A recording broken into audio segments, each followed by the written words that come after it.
Bad times for the Boston Bruins. You're officially out on them. Haven't missed the playoffs. I'm not out on them. I'm not quitting on them. You said you don't like the team? Or I'm not having a good time.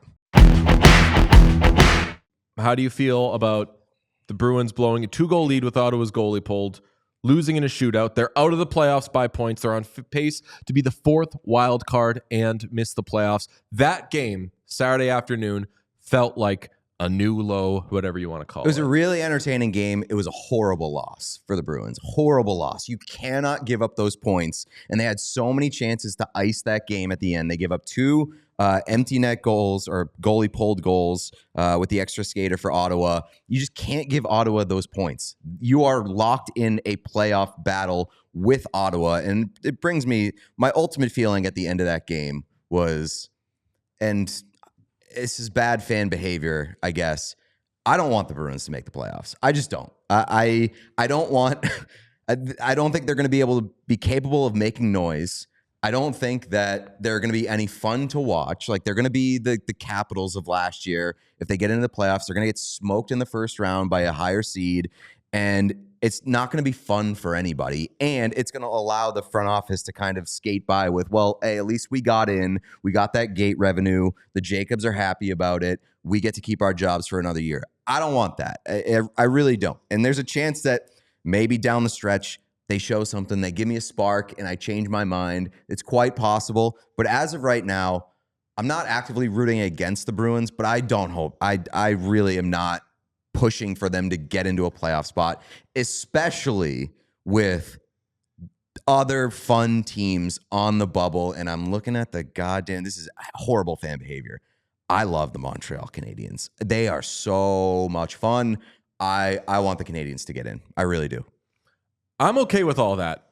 I think that, playing devil's advocate, they have the roster that if they do get hot and you enter the playoffs and Pastrnak is healthy in scoring, Marchand is healthy in scoring, and Lindholm is performing better, Zadorov looks like a solid second pairing defenseman. Swayman at his best. Swayman, Swayman, I think of like not quite automatic, but like if he gets the playoffs, Swayman is going to be good, even if he's not going to be what he was at the beginning of the season, which was quite bad. If you have both Lindholms healthy, and now I'm talking specifically about Hampus Lindholm, they'd have a good top 4. They'd have a good enough top 6. They wouldn't have depth. I don't think that they're going to make any noise, but I won't totally bail on my thought from the offseason when they made these changes, which is they could be a little better positioned as a postseason team than they'd be as a regular season team. I've said before, I thought they were going to be worse in the regular season. I didn't think they were going to become bad in the regular season, which is what they've become. So I don't think they deserve to make the playoffs. I, too, would rather see more fun teams get the experience.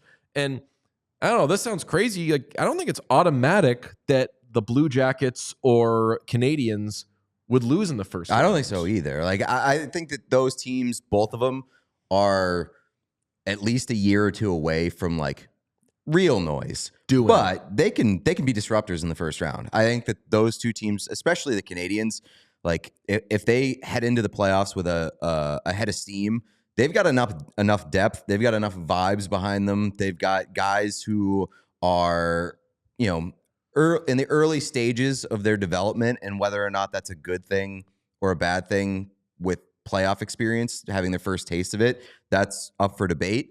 But they're at least going to be a more fun product to watch. And you're going to get like atmospheres that hungry fan bases for playoff hockey, whether it's Columbus, whether it's Detroit, whether it's Montreal, whether it's Ottawa. It's going to be like, I would be excited for those atmospheres as well as the teams. Here's the take. Sean, you don't like the Boston Bruins, right?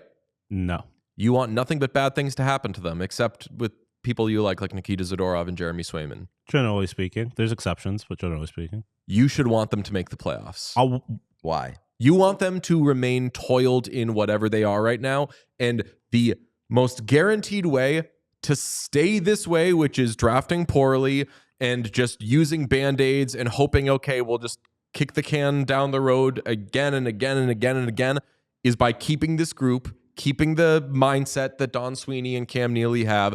If they miss the playoffs, you will probably see change.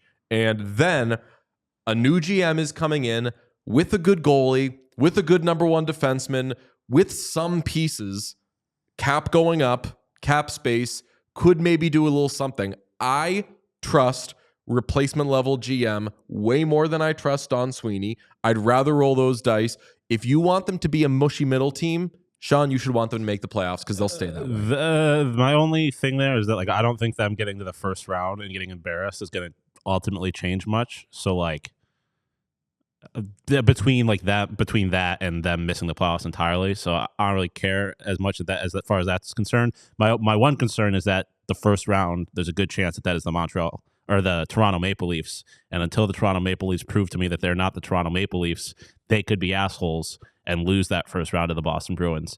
In which case, that might be the most ideal scenario because the Bruins win that series, then they lose the next round, and then they change nothing, and they're still stuck in mediocrity. But I feel like if they get to the playoffs and get swept or lose in 5 games in the first round, they're going to make the same changes they would make even if they miss the playoffs. And honestly, if they win a round, that not only is a stay of execution, that might like buy time. I think that might mean like, hey, even if they miss the playoffs next year, maybe they earned another year. And that might, I wonder what that means for Sacco for the future. Like if that forces them, and not force them, but pushes them to make him full-time permanently.